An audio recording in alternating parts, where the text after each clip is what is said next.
はい、行きます。はい、すいません、お待たせしました。はい、行きます。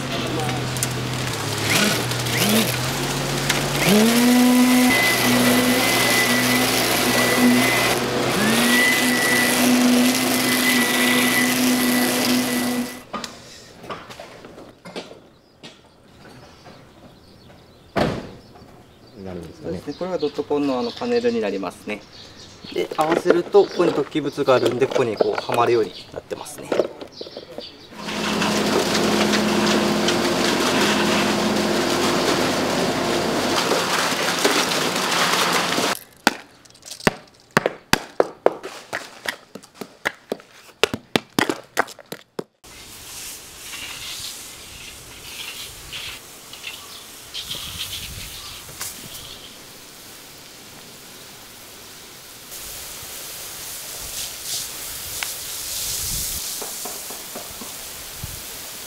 いいね。降っても流れることはないですね、そうですね、道路に。大丈夫ですね。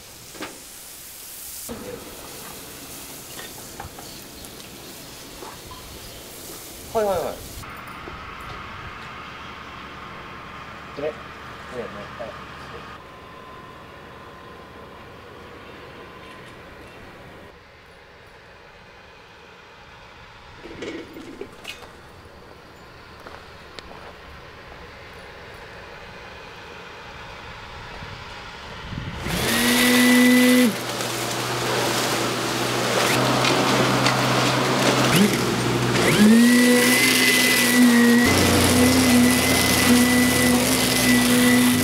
大企業になるよ、1年2年後に。俺児童養護施設を作るんだよ。そのために稼がなきゃならないから、そう、こういうこといっぱいやってんだよね。大変だけどね。夢は児童養護施設を作ること。素晴らしいです。ありがとうございます。儲かったお金でね。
ゆっくりでゆっくりで。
あ、経過でいいかな。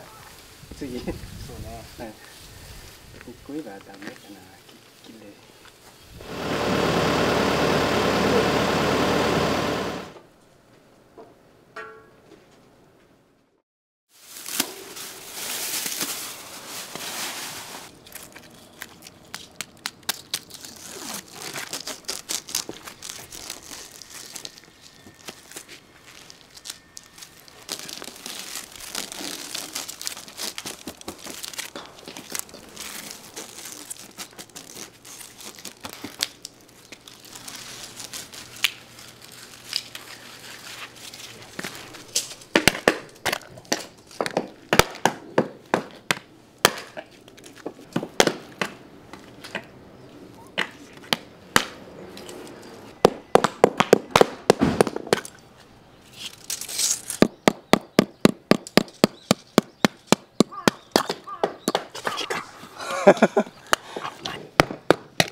ですね。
この穴はどうするんですか？置いたままにする人が多いんですかね？砂利とか石とかを入れて穴を塞ぎますね。歩きやすくなる感じ歩ですかね。きなるやつにですね。でそこから水が結局浸透していくんで別に問題ないかなって感じですね。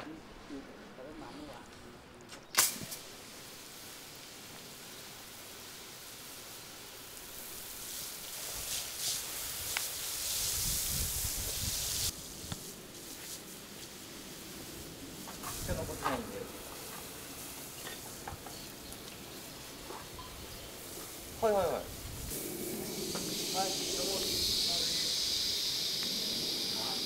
ちょっとこう施工した感じどうでした？そうですね、やっぱりいいものを発明してもらったなと思いますね。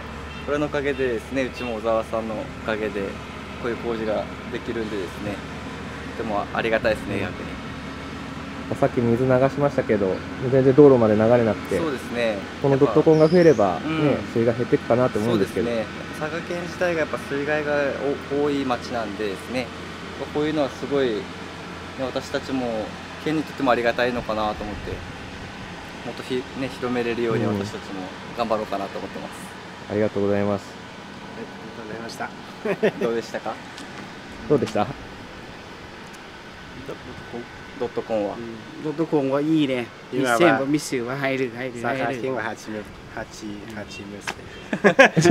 ラオスでも初めて。ラオス初めて。まだないかな、ラオス。ラオス人で初めてよ。ラスティーナ。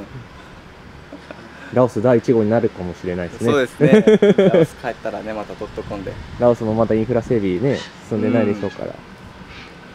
頑張って。はい、広めてます。頑張ります。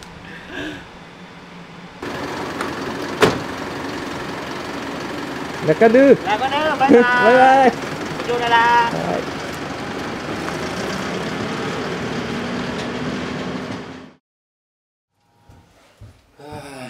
先ほどすみません、ちょっと急にカメラ回してて。あ、全然大丈夫だろあうちはしょっちゅうカメラ来てるからあ、そうなんですね。大丈夫です。すみません、お願いします。回してるんですけど、大丈夫ですか？全然もういつでも大丈夫。ありがとうございます。開発の経緯ですよね。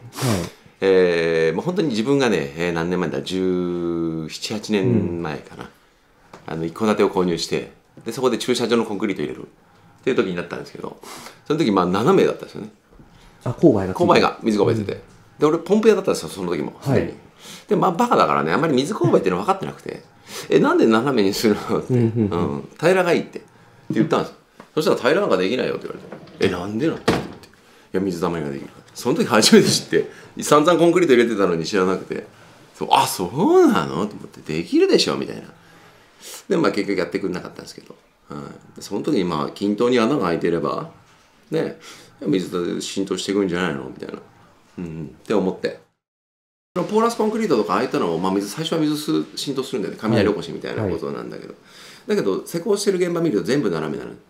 あ、それでもですか？やっぱりね、目詰まりする。ああ、なるほど。やっぱり目詰まりした時にどうにかできないとフルフラットって絶対できないな。確かに。ドットコンといえども絶対目詰まりするだろうし、いつかは。その目詰まりのテストなんかもやってるんだよ。10年間ほこりを計算して巻いて、で目詰まりテストしたけど、10年ぐらいじゃ全然大丈夫、まるっきり大丈夫だよっていうのは出たんだけど、いやそうじゃなくて、そもそもメンテナンスができるっていうとこはね。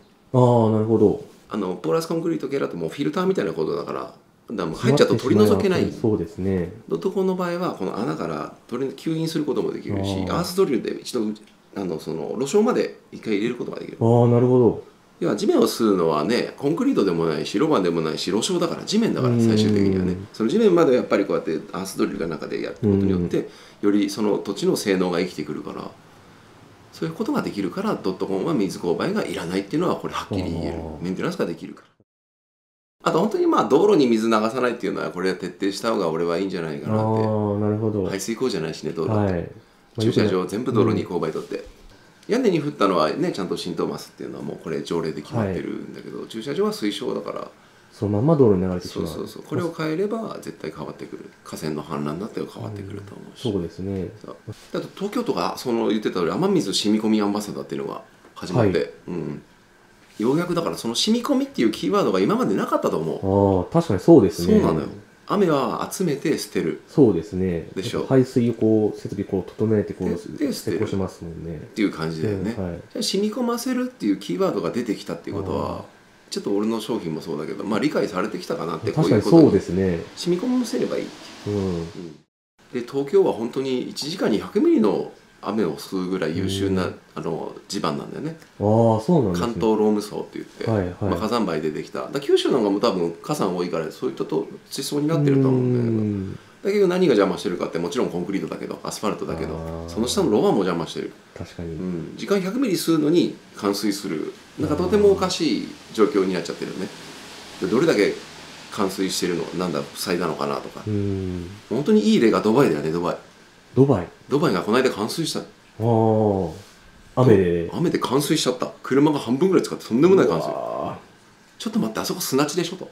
確かにそうですね。水が溜まるわけないよね。だから凄まじい雨がなると、どれだけインフラが復旧して排水設備がなってないのかっていう、これが一番分かりやすいかなと思って。確かにインフラってこういう結果を招くんだよと。東京都だからあれも取材行ってないか、外郭放水路知ってる？分からないですね。もう神殿みたいなのが地下に埋まってる。そう、もうそこに大雨が降った時は河川の水を一時的に貯留しようと。そ工費何十億、40億、50億そうですよね、そんぐらいかかりますよね。まあ、東京都はもう財政が豊かだから、うんそういったことはできるんだけれども、地方にやれてたら絶対に無理だよ。ないですね、絶対無もっ理ですね。と地方でもやりやすい。東京都あんなのお手本でも何でもない。全くわけがわからないのを東京都はああいう金があるからってやっていくけど、じゃあ地方のお手本にすらなってない。そうです、地方でできる方できないですできないの、そんなどうだすごいだろうっつってもみんな指くわえて見てるだけ、そうですね。そうじゃなくてやっぱり地方にもできるそういったまあ水害対策というか、っていうのを簡単なも地表に作るだけだから、浸透マスを上に持ってきたってイメージで考えてもらえれば、なるほど。どれだけ水浸透するかっていうのはこれはみんな理解してもらえると思うんだけどね、だって一つの一軒家でこんなもんしかないじゃない。これでもまあ水吸ってるっちゃ吸ってるじゃない、そんなもんじゃない、もっと全面なんだよ。そうですね。あれを四角形で折りたたんだらどんだけでかい、浸透マスになるのっていうのをイメージしてくれれば本当によそに迷惑かけないで済む、自分の敷地に降った雨は、っていうふうに考えてもらえると思うし、それこそ外郭放水路なんか予算使うんだったらみんなにそのお金でコンクリートやった方が、計算していけばおそらく外郭放水路の予算の10分の1ぐらいで俺はあれの面積の確保って俺はできる気がするけれどね。費用的にもそうだ、歩きにくいよって思ってる人もいるかもしれないんだけど、こうやってアプローチに、これなんか飲食店だからさ、飲食店のアプローチに採用されるぐらい、実際全然大丈夫だね。こっちはもう両方仕上がってた、砂利道だったの。そうですよね。雨が降ると水たまりだったのね。勾配取れない時にこれ勾配取れない場所だからちょうどいいっていうことで使ってもらった。から勾配取るってもうなんか無理なんだよね。無理ですよね。もう真ん中に浸透マス掘って入れるとかしかないんだけど、これがもうそのまま浸透設備だから。パネル敷いていった。これもう海外でももう成功されてるんですか？この間やっと決まった。決定。決定。こういう運輸局のね、このおばちゃんなんだけど、おばちゃん。運輸調達大臣って言ったかな、なんかそんなのあるんだよね。へえ。そうだ、大臣なんだよこの人ね。そんな人そう大臣で、これ大使館の人、日本の大使館のサブの人から。実際にパネルも持ってって実際現地視察に来てくれて、で大使館から、インドネシアの方に、プレゼンしてくださって、じゃあ一度、ね、ミーティングしましょうっていうことで俺が行ってきた。これはコンゴ共和国の大統領補佐官が来た、このマフィアみたいな人は。右腕と左ですか、大統領。そうだね、大統領のね長男に当たるんだって。だからこの人が OK なら OK なんだけど、視察に日本に来られた。日本に来た。で今度大統領来るっていう話だったのね、次にね。そう紛争が起きちゃって今延期になっちゃった。そんな事情もあるんですね。これ JICA でさODA だからさ、もう日本の予算で今後のインフラをやりますっていうことで。そんなのあるんですね。だからすごいプロジェクトよ。日本はアフリカに 4兆円か予算組んでるから、これ使わないと日本何やってるのって言われちゃうんだよ。4兆円もあったらだいぶ4兆円もあったらすごい。今後で1兆円使いたいっていうのは JICA の人が言ってた。で1兆円使う時になったら調子いいこと言ってたけどね、ドットコンさんがメインメーカーになりますよって、1兆円だよって言ってたよ。本当ですか？調子いいこと言うじゃんね。すごくないですかそれ？で決まったらインフラだからでかいよ。インフラの爆発はとんでもないよ。インフラですごいですよね。ましてや俺道路だからね。確かに。道路駐車場だからさ、俺爆発したらとんでもないことになるよ。すごいですね。で結構いろんなプロジェクトにドットコンは結構関わってきてる今。ただこの水の流れる水害とかそれだけじゃないんですね。それだけじゃないの。使い方っていうのは見る人によっていろいろある。あるんですね。すごいな。よいしょ。多分俺大企業になるよ。1年2年後に。そうですよ。うわ。よいしょよいしょ。この大企業になった暁には何かその目標じゃないですけど、わかりますか？あるいは俺児童養護施設を作るね。児童養護施設。そのドットコンの売り上げとかを。ドットコンの売り上げでね。日本一の。そのために稼がなきゃならないから、こういうこといっぱいやってんだよね。大変だけどね。じゃあ夢は児童養護施設を作ること。そう、夢は児童養護施設を作ること。素晴らしいです。ありがとうございます。儲かったお金でね。自分のために使うとかそういうのをそんなにないっていうのがすごいなっていうか、人のためというか。そうだね。でも結局自分のためだと思うよ。俺人喜ばせるの好きだから。助けてあげるのもっと好きだし。自分のためだと思うし、自分の子供たちの未来を作るっていったところを結構真剣に考えてる。いや、本当ありがとうございます。いい話聞けてたよ最後。めちゃめちゃいい話聞きました。そうなんだよ。儲かったお金は人に全振りだから。